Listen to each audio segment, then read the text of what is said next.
webinar series hosted by Greeners Consulting. This week, I am here with Sarah Setti, co-founder of Greeners Consulting, and today we will be discussing some general business strategies and general team building strategies and general application development strategies. Hey everyone, welcome back. For those who were on the first two, excited to get into some of the stuff that I really like to talk about today, which is kind of really the nuts and bolts of what makes for a good business, which also goes into, what makes for a winning application, which is a lot of strategy. So we're gonna go through some of the main topics of like team building and what are some specific strategies that you can be working on while building out your application, which is essentially building out your business. And one of the first things that when somebody calls in and they want to know how to get into the cannabis business, into the green rush, one of my first questions really just falls on what is your why? Like why do you want to be in the cannabis industry? And this really is your first strategic decision, is defining your why, because it goes into your story, it goes into all of that goes into your business plan, it goes into your values, which also is very important, and one of the first decisions that you should make as a team, because it goes then into every decision after. This is the business of strategy. It's a big chess game in order to win an application in a merit-based competition. So, definitely being in compliance is really a number one, but how do you make a competitive application that can win? And so that's what we're going to dive a little bit more into today. And I hope that you guys do have questions, because this is something that we definitely love talking about, and we love to answer your questions around this. So I'm going to send it back to you, Tom. Do you have any questions that you want to start off with? Actually, I was wondering if you could maybe just give me a little bit more of an example of how our why, what does that actually look like in our application, Sarah? Like, where do we talk about that? Where do we get to insert that information, and how do we do that? What does that actually look like? Because I know a lot of people are saying to themselves right now, I have a very strong team, but what's the process of showing them off? How do I show them off? Where do I show them off? And when do I show them off in the process? Yeah. Well, a lot of it is kind of dictated by the state on how they want you to share things. What we like to do is to weave that basically throughout the entire application. So any opportunity that you get in an exhibit to share your experience, to share your why, to share your story, in a way that makes sense, I think is really an approach that we encourage, because it does really need to be weaved throughout. Definitely within the business plan, and the officer profiles or resumes is the number one area that you definitely want to focus on highlighting. That that is your chance to brag. That is your chance to really like dig into it. Like, don't hold back, because your competitors are not. And that just brings me to the next point, mentioning competitors, that every decision going through this, you need to take a moment and consider what your competition is doing, because this is a competitive process. You have to understand and really embrace that there's going to be somebody who's doing it better. So how can you level up your application to illustrate that you also are doing the best that you can? It's really an illustration of your vision and your mission, into a tight little package, that the way that the state has requested it. So yeah, that's kind of all over. Thank you. But just to kind of touch on some of the points that Sarah brought up, the why, teams that are worthy, that have experience, that have been around, are doing it for the right reasons, that's the leverage you're going to use against the big players that come in and just wave their money around. The state's looking to see how likely you are to succeed. there are two ways of really demonstrating that. One, by flashing a bunch of money saying, hey, no matter how bad it gets, we'll have enough money to continue operating and we will be the last company standing. Or you can actually lean on the experience of your team. I have ace cultivators, I have ace horticulture members, I have ace agricultural people. They are all going to make sure that my operational procedures are compliant. They are drawn from the best management practices. And so your team itself is another way of demonstrating your worthiness, but also your likelihood to succeed, which is the state's biggest thing they're looking for, right? Keep in mind, these licensing processes, they're very costly to the state. So they just want to get them over with as quickly as possible. And they don't want to have to return to them for any reason whatsoever. That includes because of a bunch of people had a poorly planned business that failed after 6 months, right? So again, this is where you want to start to leverage your team, draw upon the why you're there, why each and every single team member is there, and what their experiences are. So let's go ahead and kind of move to another point. Sarah, so when we get into the cannabis industry, one of the main things we have to do is understand the landscape, right? Both from a state perspective, a local perspective, and also just the basic community. Can you go ahead and just kind of speak a little bit about how you in the past have developed community relationships with some of the dispensaries or cannabis operators that you've worked with in the past, what that process looks like? Yeah. Well, I think one of the first methodologies is just embracing local for everything. So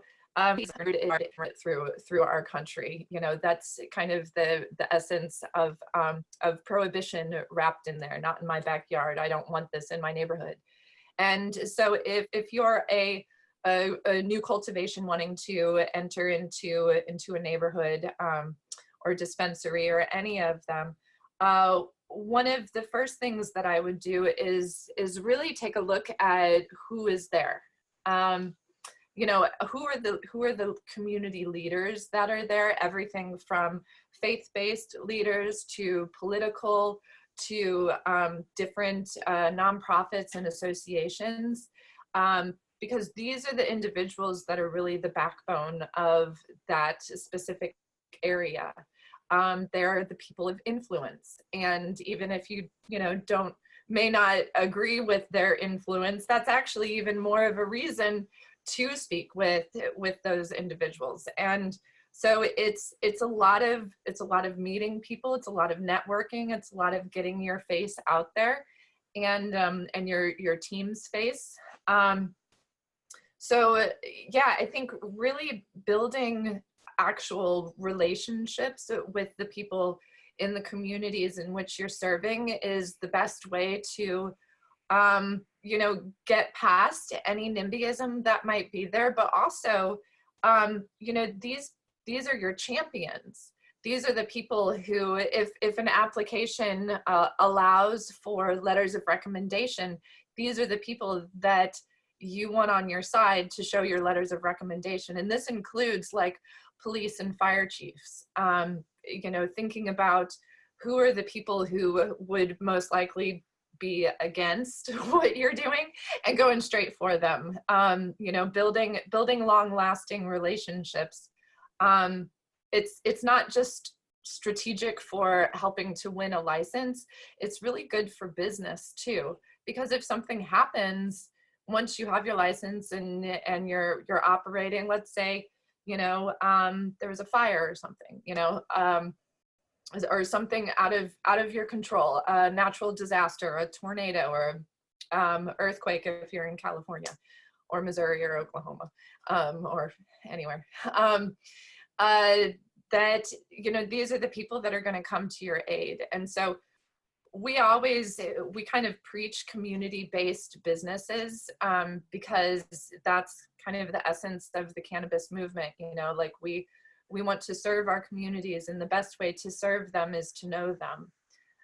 So that would be my suggestion around really like understanding the landscape in which you're working, is to get to know them, get to know the people in the area that you're looking for. Thank you, Sarah. Just wanted to kind of touch on a point that you brought up and also bring up, we have a question. One of the questions we got asked was, how can we consider competitors if we don't know who they are? So one of the things that Sarah said was actually engage with the people that are around the area that you want to apply in. especially engage the people that are the naysayers, or the NIMBYs, or the people that don't want you there. Try to win them over. Do anything you can just to engage with dialogue. These are actually the people that are going to tell you who you're competing against, right? Mhm. So the individuals are going to say, oh, well, you know what, an individual from this brand spoke to me yesterday. Or that's funny, I've been getting an email from this cannabis company. Maybe they're also applying. So you need to get to know the community, because that's where a lot of your insight's going to come from, right? The state's not going to announce, you don't have to announce if you're applying, but these people are doing the same tactics that we're asking you to do. They're introducing themselves to the local community, they're gaining support, they're mitigating resistance, but they're introducing themselves. So it really is just about doing what Sarah said. Get out there, get on the streets, talk to everyone, even the naysayers, and gather whatever information you can. So Mhm. Mhm. A great way, just to keep going on that a little bit, is getting involved in the whatever events might be around the economic development department within the local jurisdiction that you're at. Sometimes there are luncheons or meetings or just like meetups and things like that, because the economic development department, they're really the ones who everybody is going to be going to. So they're also a really good source of information, of intel. So, in one of the last rounds that we did, I, had a meeting in an area with an economic development director, and they listed out every name of every other group that had approached them. And so this is, you kind of want to find the hubs of, where you can get this sort of intel for competition.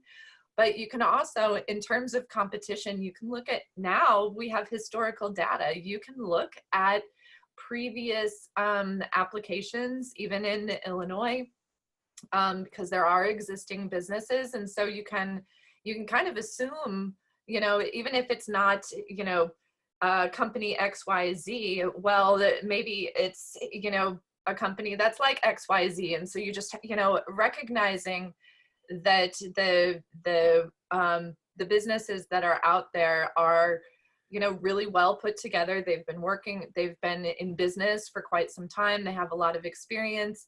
There are groups that are going to be able to hit 10 on a scale of 1 to 10 all the way through. So just having that understanding, as well as like, I'm also that group that's going to hit 10 on every way through, and this is how I'm going to do it. Competition is pretty fierce, and so I think having a realistic expectation that there is competition it's just better for the whole process all around, in every scenario of outcome. Wouldn't you agree, Tom? Like, yeah. absolutely agree. Absolutely agree. That pretty much kind of summarizes it perfectly, right? Kind of moving forward, one of the things I think we should also talk about a little bit, Sarah, is again, understanding the local community, but also putting together a team that most people forget about. A lot of people getting into cultivation, they understand they're going to need a lead cultivator, they're going to need a breeder, techs, all of that. But another aspect of the team that you need to consider is your community development team, right? One of the requirements for the application is a community benefits plan. Who's going to run this? Who are you going to work with? And so getting back to Sarah's point again about reaching out to the locals is, you want to have the local support, because these business owners, these entrepreneurs, anyone that's in the area, these are the people you want to partner with and bring on board with your community benefits plan, right? In the past, I've seen people get as creative as partner with a yoga studio and start offering certain types of wellness programs, either directly on site, if that was allowed, or they would actually sponsor and sponsor discounts at the other facility. So these are the other types of teams you should consider thinking about, right? You have your operational team, but you also have your community development and economic development team. Sarah, you want to talk a little bit more about how we can do that, what it's like building a team with business owners and other entrepreneurs? Oh, I love this part. Yeah, because this is really, this is how you build a business that not only wins but thrives. It's kind of like tapping into the net of a community. And there's, with cannabis and what cannabis is and does and can give to this world, there are endless opportunities for creativity in this specific spot right here. So, maybe we can brainstorm on some of the cultivation community benefit plans that we've seen. Some of them have been, first off, you want to define who your community partners are. And so that's what Tom was just alluding to. I call them community partners. You can call them whatever you want. You can call them strategic partners. That also has a kind of a little bit of a different definition as well in business. But these are the people who, the groups, I should say, that you're offering something to them and they're also offering something to you. It's a reciprocal relationship and you support each other in different ways. So if you're like looking at a puzzle of a community, it's all the puzzle pieces that are fitting together. Or you can look at it like a net, right? Or a spider web, whatever is something that, an analogy where things are connected and they all play a role. So it's kind of defining what your cultivation or processing or dispensary's role is within that community. Some of the things that we've done in the past for cultivation, you might be a little more up on that. I've been in dispensary world most recently, but having a community garden, I think is a really common and well-practiced community benefits plan. It offers something that you can do with, waste is a different thing, but it might have something to do with some of the biomass. I'm not sure. That changes in different areas, but a garden, a community garden. I don't know. What are some ideas for that? Yes, no, so the funny thing is when you're talking about community benefits and enhancement, there's the things that you can do for a dispensary and then cultivator. There's a lot of unique areas that you don't cross over, but for the most part, you can sponsor the same types of initiatives. For example, a craft grower can sponsor a community garden just like a dispensary can. So be flexible with your options and keep thinking about that. But another great way for craft growers to stand out is to talk about, Sarah kind of briefly mentioned it, your waste management. That definitely is part of how you're going to help the community, right? Are you going to be recycling organics? Are you going to be sponsoring additional programs? Are you going to be maybe also sponsoring a rideshare program for your employees to cut down on emissions, right? What other types of alternatives are going to do to help reduce waste so that the entire community benefits? Now that's where we want to kind of start seeing more of the craft growers go, since there's less of a public facing side to it. So it tends to be less, we're going to work directly with the community. We're instead going to sponsor a lot of these existing entities or visions, if you will, to kind of develop the community. On that note, a great place to kind of start if you're wondering where to kind of jump in with the community benefits plan is a lot of cities have already articulated what they call a general plan. The general plan is kind of, they don't do it every year, they do it every 2 to maybe 3 to 5 years sometimes, depending on the budget for the city. But it's a general plan and it outlines all of their fiscal initiatives, all the things they're trying to get paid for, all the things they're struggling with, all of the things they want to do to help the community. That's a great document to start with because that's essentially the city asking for help. They've already outlined what they want, what they need, in the areas that they need it, in what capacities. So it is 100% in your best interest to go ahead and do a little bit of research, try to find that document. Again, they're usually called general plans, and identify exactly what it is the city or the community is already asking for, right? Some cities might be struggling to fund a library.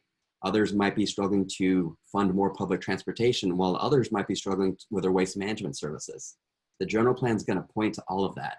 It's also going to give you a really good demographic breakdown of the individuals who live there and vote there, which is really going to help you when you kind of get out on the streets trying to introduce yourself and meet the people, right? Absolutely. Yeah. Yeah. What about, do you see in Illinois room for compassion programs within the craft? Yeah, there's always going to be room for some sort of compassion program. It just depends on how you're going to play with it in the regs. Now, admittedly, I haven't seen anything that's prohibiting it, but I'm not saying that we can do that. But in other areas, we've seen compassion programs be discounts being offered to certain individuals, such as veterans. That's a huge thing. I know Illinois and Missouri tend to have high populations of veterans, so that definitely is something that you might want to include in a compassionate care program. What kind of services are you going to offer these other people, the elderly?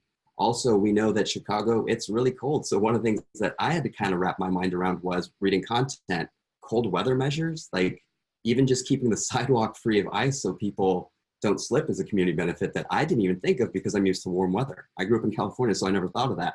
But community enhancement and community development, it can be as big or as little as you want, but it all adds up. Again, clearing the sidewalk of ice, making sure people don't slip and hurt their ankle and sue the city. That's going to look good. Sponsoring an initiative to maybe encourage the launch of another public transportation line, sponsoring with the local charities that are providing for the homeless, the veterans, the elderly. All of that's a great place to pull in. All that's great stuff to pull into your community benefits plan. But again, the first place you should start is you should start with that general plan. Identify what it is the city's already asking for, right? Don't walk in there and tell them what they need.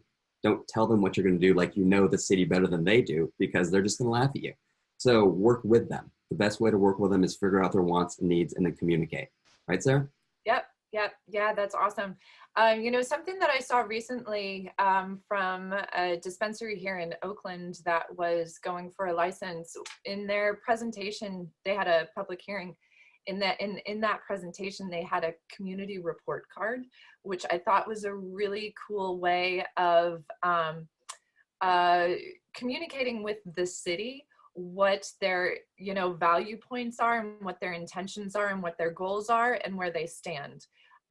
This was specifically in regards to social equity and how their business was embracing social equity. For instance, they made a commitment to hire 60% of their staff as qualified social equity applicants. Now we know that qualification changes of where you're at. But I thought that was a really cool commitment to the community.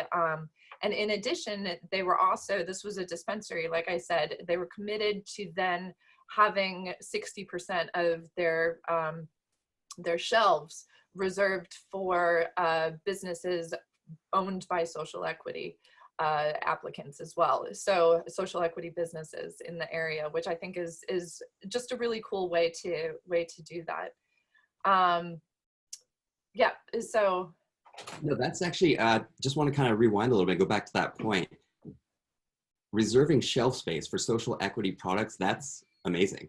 I mean, because if you think about it, these individuals are also competing against the bigger brands, the bigger companies. So just because they got their license doesn't mean that their struggle is necessarily going to end. Mm-hmm. So the idea that you can kind of help out and help deserving brands by reserving space on your own shelves for that, that's a great thing to do, especially since you do know that Illinois is actually looking for efforts for social equity.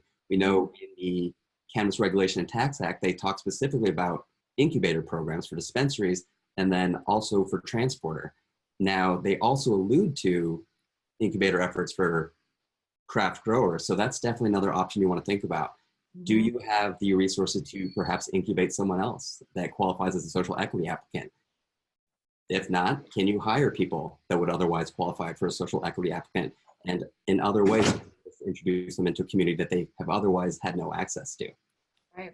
Yeah. All right. Yeah, so good stuff. I think we should go ahead and move on a little bit. I think this is something Sarah's going to know a lot about. It's the importance of planning your business. Being that she is one of the co-founders of Greeners Consulting, I'm pretty sure she has a lot to say about that. Sarah, you want to go ahead and kind of take the lead and talk about just general organization, general planning, the steps you want to go ahead and take before you start running your business, perhaps?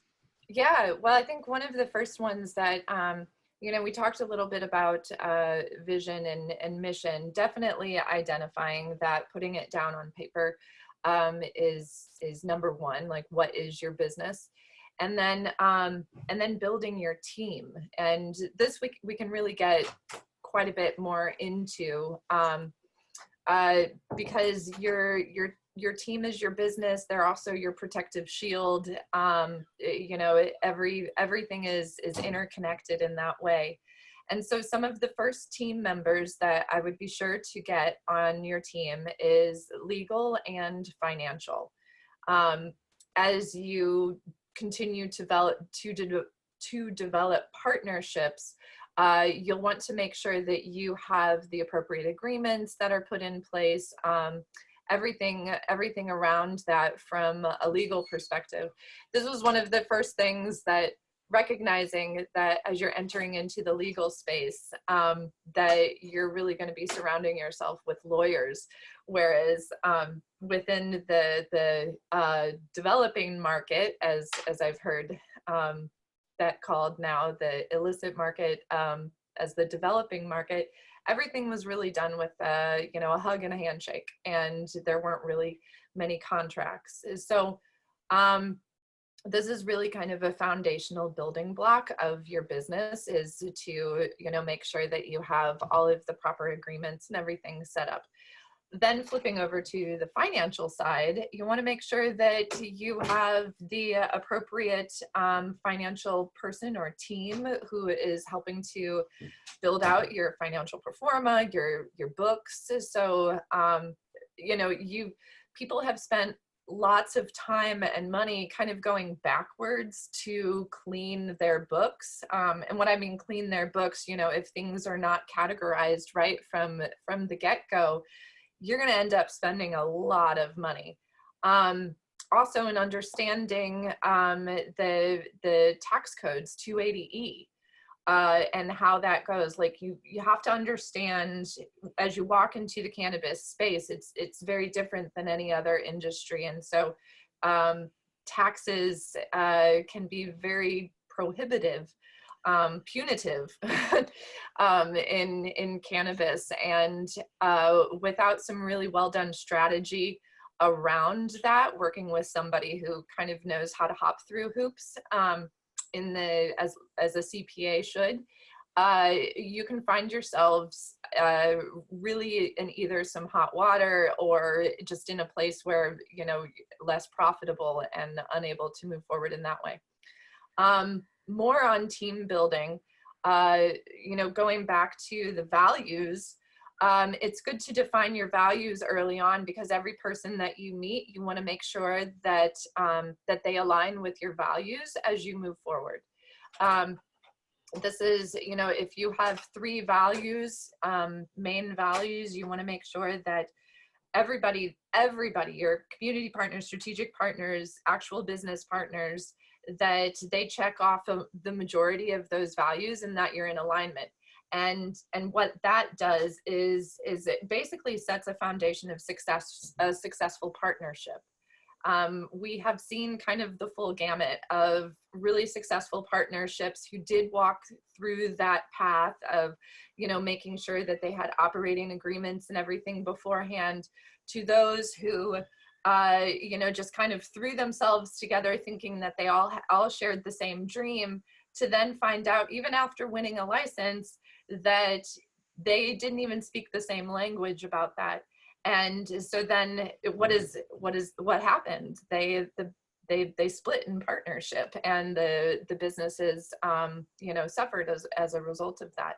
So it's really important when you're looking into team building that you take things slowly, and that you have some as slowly as possible in kind of a rushed space, right? But the more intention you set and put towards it, building strong relationships, talking about exits within the first couple meetings, like what does that look like? Hey, if this doesn't work out, what's our path?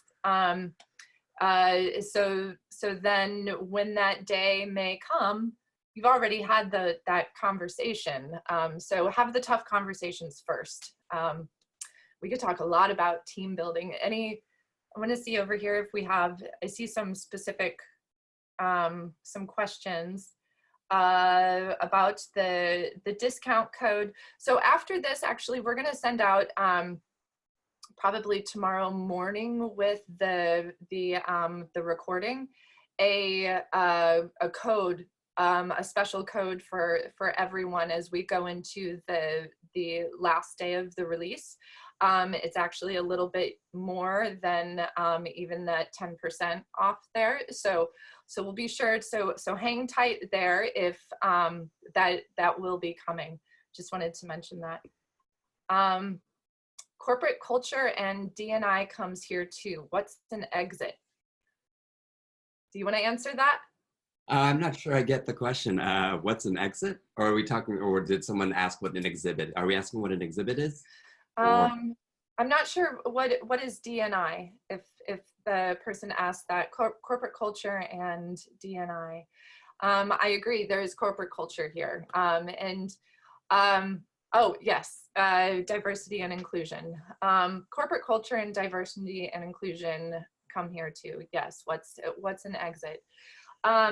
So on the basic level, what is an exit for cannabis companies, and really any companies, is it can be, you can sell it privately, or you can go public, right?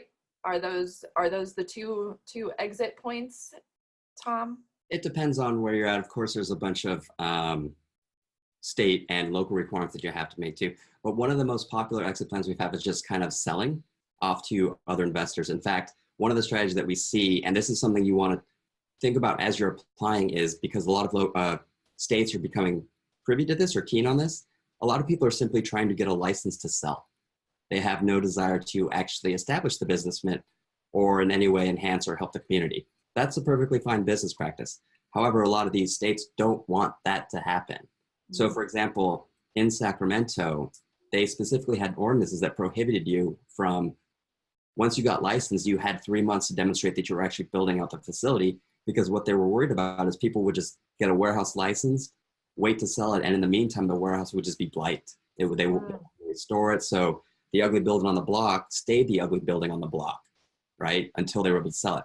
So this being the case, in your business plan, you want to kind of articulate that this is, well, perhaps not going to be your process. Speaking of exits, that's usually the earliest exit. People just simply trying to purchase the license just to sell.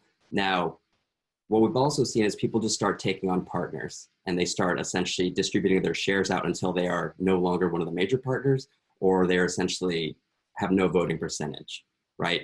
But what the trend we're starting to see recently is a lot of, and again, I'm not a big corporate money person, so I don't necessarily agree with this practice, but what I'm starting to see is a lot of the bigger companies are starting to purchase up licenses from failing operators, right? It's actually a business model that's helped certain companies advance their product into several states through licensing.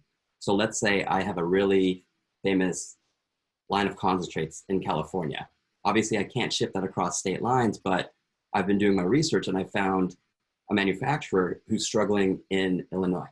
I found another one who's about to go bankrupt in Florida. So I kind of prey upon their failure and offer them either, I don't necessarily want to buy them out, but I'm going to fund their company so they start producing my brand. And essentially they become a private label outlet for me. That is the trend that I'm seeing most people who are looking for an exit take. They're looking to the bigger companies to kind of either secure them as a future private label entity or just to secure their brand. Because there are a lot of local brands that the bigger companies recognize and they want to maintain. So a lot of times they're just going to buy out that brand. So those are basically acquiring, getting acquired. Exactly. The best exit plans right now is just to get acquired. Yeah. Any means possible. Yeah, and we are seeing a lot of that happening, consolidation happening, where many smaller businesses are being consolidated into a larger brand. So I want to hit on corporate culture and diversity and inclusion as it relates to best practices and creating a winning application. Corporate culture, I'm not really sure how to include that in on it, other than the good parts of corporate culture being HR practices that are enforced and having some standard best practices through that, and team alignment. Okay. You mind if I stay in for a second, Sarah? Yeah. Yeah, so with inclusion and corporate culture, that kind of gets back to one of the things that Sarah was pointing out, is hiring people that have the same vision, the same mission, have the same common goal as you. If these people don't have the same common goal as you, if they don't see the same end line that you do, they're just going to create resistance and tension in your company culture, right? You want to get people on board who are just compassionate as you are, or not as compassionate if that's who you are, but you want to get people to match your values and the brand ethics that you want to represent, right? That's how you build your corporate culture. You want to go ahead and hire the people that most align themselves as individuals with what you're already doing. That way down the road, when things get shaky or rocky, you're not going to get people jumping ship too early. You're not going to get people resisting. You're not going to get insubordination. You're not going to get a bunch of disgruntled coworkers for no reason, right? You want to get people who believe in what you're doing. That's the best way to kind of build a foundation for your corporate culture. And take time with your hiring practices, right? Mm-hmm. Make sure the person actually fits. It's not just about skill set. In fact, a lot of times, and this is one of the things that Sarah taught me working at Greenwich Consulting, is that a lot of times it's not about your pure skill set. It's what else do you bring to the table? What's that value add? There are certain people who just have, that X factor that, it could be a positive attitude that just reaps benefits throughout your entire department, but they might be maybe the worst pesticide manager you've seen, but they make up for it in other ways and their goals are aligned. And at the end of the day, they're going to push the cart in the same direction that you want to go. And so again, touching on what Sarah said, it comes down to finding those people who have the common goals and align with your vision. These people are going to push you to the end and get you where you want to go. And that's probably the best way I can say, or the easiest thing to do to kind of build that corporate culture, the foundation for the corporate culture that you want. Yeah, it's an intentional practice. I definitely agree in the moving slow, and also in embracing diversity, understanding that companies who have many different people from backgrounds, ethnicities, cultures, ages, have a lot of they're more creative, they're more productive. There's actually research out there that they're even more profitable, because it's in that that diverse thought. You can be aligned in vision and still not agree on everything, and that's great, because that's where problems are solved. And in a space like cannabis, where there's daily fires to put out, basically, because we're doing something new here, you do want to be surrounded by diverse thought that is also aligned. And then inclusion is a whole different thing on how we're including all of that. So within inclusion, these words are starting to be, I've noticed, it just kind of becoming kind of commonplace amongst corporations, diversity and inclusion, and they're two very different things. And they both stand alone and are so necessary, I think, for a strong company to thrive and grow in. Building an inclusive culture is fundamentally necessary, I think, in order for the success of a company. That can be making sure that everyone has access to the information that is being disseminated throughout the company. Everybody receives information in different ways. So for the person who is disseminating that information, it's an intention to make sure that you meet people where they're at in receiving that communication, so everybody is included. Making sure that there are that it's a comfortable work environment for everyone, that people have different physical needs, so making sure that that is tended to, and that it's a fun place to be, and generally a happy place, as everybody comes together and works on a mission together. I'm sure I could add more there. Tom, do you have any more? It's kind of like our producer Sam's reminding me right now that culture eats process for lunch, right? There's two ways to kind of decode that. There's the culture of competency, right? You can be the highest, most skilled, trained team in the world, and when your processes fall apart, you'll play jazz and get it done. Or you can have a culture of loyalty and compassion, right? Again, when the processes get it done, these are the people that are going to pick you back up, push you to the end. So thank you for reminding us about that, Sam. But yeah, at the end of the day, culture eats processes. What's going to get you across that finish line when your SOPs fall apart, right? When something happens and you do not have a contingency plan, it comes down to your team. And so that's why team building is so essential to what you're going to be doing if you're not already doing it. Mm-hmm. So. I've heard of a new title, instead of like an HR manager, of a people manager, And I think as you're building your teams, it is good to consider like what would a people manager be? And it can be really any of the roles on your team, but what would that person be and why is it important? You know, it's kind of like that HR manager. Why is that important? And you know, just a note on HR, I've come to learn that HR is not just a position.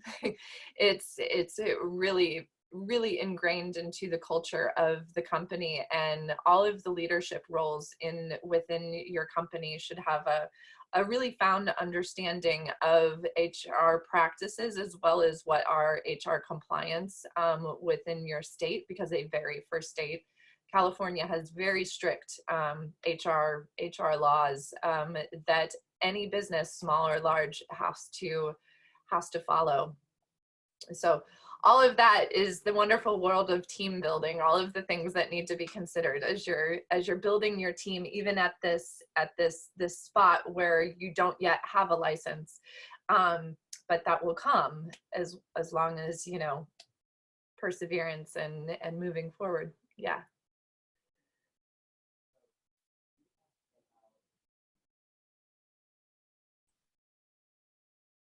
Technical difficulties here. All right, sorry about that. I was having technical difficulties with the mic here, but we have about 5-10 minutes left. So Sarah, I think we should kind of go ahead and switch gears and jump into something a little bit different. Maybe let's talk about getting funded. How do we find funding? What do we need for funding? What do we need to prepare? What types of documents do we have? What are investors looking for? Yeah, this is a fun one. So, you know, how to get funded. Everybody wants to know. It's not an easy path, but it's a necessary one in this space. So one of the first things that we usually recommend doing is, you know, really building out your business plan, but putting together like a one-pager, some tool that you can communicate with individuals that you are asking. And on that, whether it's a pitch deck or a one-pager, which Tom can speak a lot more to this, but this is your tool that shows your mission, your vision, your team, your expertise, and your ask. What are you asking for? And what are they getting in return for it?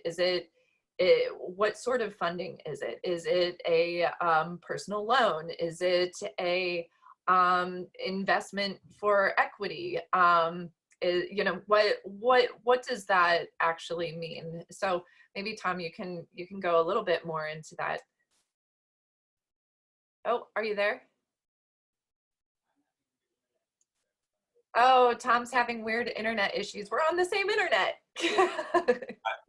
Back? Yeah. All right, I think I'm back. Sorry about that. Did you hear the question? All right. The question was if you could just expand more on, you know, the documents to create image things for funding.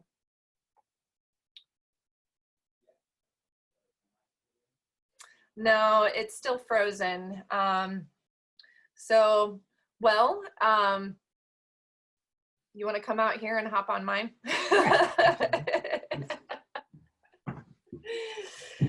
All right, we're gonna do a shift here, and Dr. Tom is gonna join me on mine. So speaking of contingency planning and backups, so yeah, what was the question again, Sarah? Let me just pull this chair up. Yeah. So we're talking about funding and what are the documents that really can help to communicate in order to, you know, receive funding. What are those documents? Yeah, so I heard Sarah mention a one sheet. That's very, very important. You want to go ahead and summarize what your company is doing, what your company is actually asking for in terms of funding, and also when you expect to be able to offer returns back to your investor. Mm-hmm. Also, you want to go ahead and have a pitch deck that's going to answer more in depth a lot of their questions. So you want to kind of think about it small to large. Obviously, the hook is going to be your one pager. That's going to kind of get them on the line. Once you feel them bite, you're going to want to send them, obviously, the pitch deck because they're going to have more questions. But the goal of the pitch deck is to answer just some of their questions, but really increase that dialogue so that they want to end with by asking to see your final business plan with your financials. Yeah. Yeah, and the financials is really the key thing that they're wanting to see because everybody wants to know what their ROI is. This was kind of a new thing for me in our own company's search for funding, which is challenging in cannabis as I started off, because it's more challenging to get normal bank loans or SBA loans. I think that might be changing hopefully soon. But you really are talking with investors. So individuals who, they invest as their career. That's their business. That's how they make money. And so they're putting an investment into a vision that they are then taking a risk to hopefully make some money on. So it's really down to that ROI, which the best communicated, these are the documents, that's kind of the path, but it's a lot of conversations. It's a lot of kind of knocking on doors. You might talk to 20, 30 people and get a couple nibbles, and but hopefully you get more actually. Yeah. I mean, hopefully you get a lot of nibbles and a lot of bites. Now, when you do get those nibbles and bites, they're probably going to ask for what the status or condition of that funding is, right? So they're probably going to ask, am I getting equity? In other words, do I get points, or am I partial ownership of this company? That's something you're going to have to consider. Do you want to give away equity and partial ownership of your company? If you say yes, then what you need to consider after that is, do you want this person to have power? Because you have the right to not give them voting power, even though they have ownership. So even if you're giving them partial ownership, let's say 15%, you don't necessarily have to give them 50% voting power. You don't have to give them any. So that's another consideration. Ideally, from your perspective, you want to seek out the people who are just asking for loans. Yeah. Right. Loans are probably with decent rates, of course. Loans are probably the best. Having a private loan and a note on the loan, is a really common practice, and I think family and friends are more likely to do something along those lines, for sure. Yeah. Totally. So yeah. Do we have any questions from, yeah, and this is actually a big reason why I would highly encourage, if you're starting to have any sort of conversations around exchanging money in whether it's even if it's a loan, especially a loan or any level of investment, that you have a lawyer with you through that process. Ideally, somebody who has experience in helping people receive funding, because they can help guide you through that process as well, and make sure that it's all set up. There are a lot of predatory practices out there that can be hidden within the legalese of a contract, so you want to make sure that you're protected with a good solid lawyer that you trust. Absolutely. That's all I got. What about you? I think that might be it. Do we have any other questions from the room?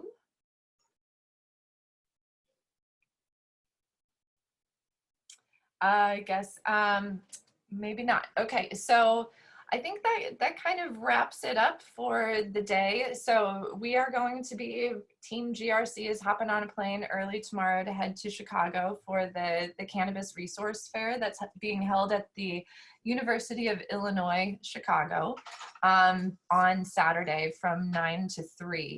This is a really large, awesome event that's being put on by the city of Chicago. I believe they already have about 3,500 registrants that are there, and a lot of different booths and talks that are going to be happening. We're going to have a table, number 36, kind of in the middle, but we're also going to have a breakout room where we can meet with people individually, one-on-one, to help kick it off.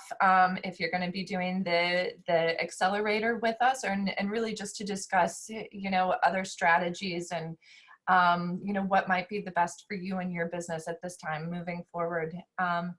And keep on the lookout for an email tomorrow morning. And this is the third webinar of 4 webinar series. So next week we'll have another one, same time, same place, where we will be going through the just recently released FAQs from the state, and answering even more questions, getting more clarity around things that may be vague with the application. It'll likely be our senior regulatory analyst, again, Lauren Payne, on there. And then if you are new and haven't yet heard about our application accelerator, it is the last day for, tomorrow is the last day for the pre-sales, but like I said, we're going to be sending out in a little email information about that. And this is a really awesome new product that our company is doing to help be able to serve more people while maintaining quality. So that really, when it comes to like these things, these strategic conversations, you have more time and energy to put towards that to make for a competitive license. So, you know, this is it's a compliant, as one of our dispensary accelerator applicants said, that it's a pre-baked compliant application.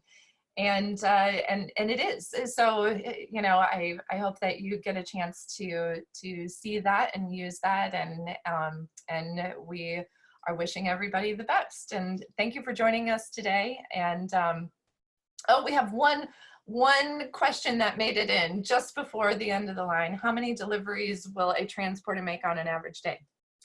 That's actually a very difficult one, because it all comes down to where you're at, right?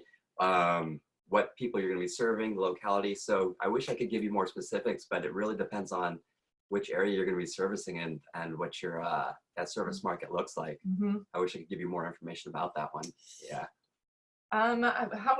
Who would you point them to maybe find, to get some, that would be? What I would suggest doing is I would go ahead and figure out, you can go and just Google some market analytics for Illinois. They're already existing. You can go ahead and find some basic information, which is basically going to give you, you're going to have to do a little bit of math, but it's going to give you a breakdown of what they expect the market value for your area to be. And then what you can kind of do is do the math backwards and figure out, okay, if they expect that much to be spent, that's going to be that much product across X amount of dispensaries, which is available, because we know the number of licenses they'll be releasing and the existing number of licenses. Mm-hmm. So we basically do that math. Take the number, the value of the market, divide it by the number of dispensaries. We can go ahead and assume equal market share. From there, we know that each dispensary is going to require that amount of product. Now, that's where you need to start getting creative and start asking yourself, well, how many of those dispensaries can I be the one transporting to versus someone else, which is, of course, your market share. That's what we're kind of getting to. So that's the best way to figure out your market share, figure out what the market potential is versus the competition. So again, value divided by the number of dispensaries, and then figure out how competitive you're going to be from there. Cool. So. And if you have any questions, you know, call us up. We're always here for you on your journey to licensure. I hope to see you guys this weekend. Have a good one.